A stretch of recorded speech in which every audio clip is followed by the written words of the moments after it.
Bonjour à toutes et à tous.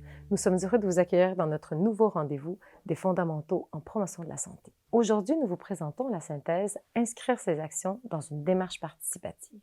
Mais qu'est-ce qu'une démarche participative? L'Organisation mondiale de la santé, l'OMS, la définit comme un processus par lequel les personnes peuvent s'impliquer réellement et activement dans la définition des problèmes qui les concernent, mais aussi s'impliquer dans la prise de décision qui affecte leur vie, dans la formulation et la mise en œuvre de politiques publiques, d'actions ou d'interventions, ou encore dans la mise en place de mesures pour réaliser une transformation ou pour évaluer les effets d'un changement. De son côté, la démarche participative en promotion de la santé peut être vue comme une posture à la fois méthodologique et éthique, puisqu'elle peut être un moyen ou une fin en soi.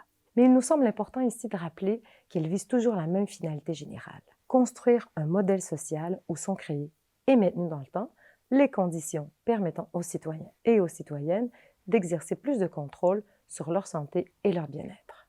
La participation devient de plus en plus une nécessité parce qu'elle a le potentiel de permettre aux personnes d'avoir accès à la citoyenneté complète, de prendre part à des décisions qui les concernent, mais aussi de devenir davantage actrices de leur vie. Et quelle forme peut prendre cette participation?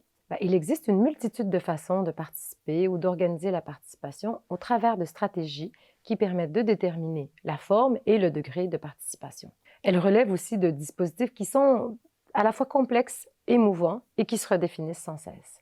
L'une des typologies les plus connues est l'échelle de participation citoyenne du chercheur américain Einstein. Cette échelle hiérarchise les modes de participation en différents niveaux d'influence allant vers un transfert graduel du contrôle dont le but final est la redistribution de pouvoir aux citoyens.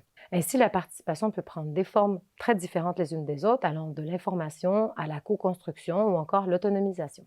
Vous verrez dans cette synthèse que nous abordons aussi les points de vigilance pour assurer une participation optimale de la population. Maintenant que nous vous avons donné les éléments clés sur la participation, c'est le meilleur moment d'aller approfondir cette vaste thématique dans notre synthèse. À bientôt!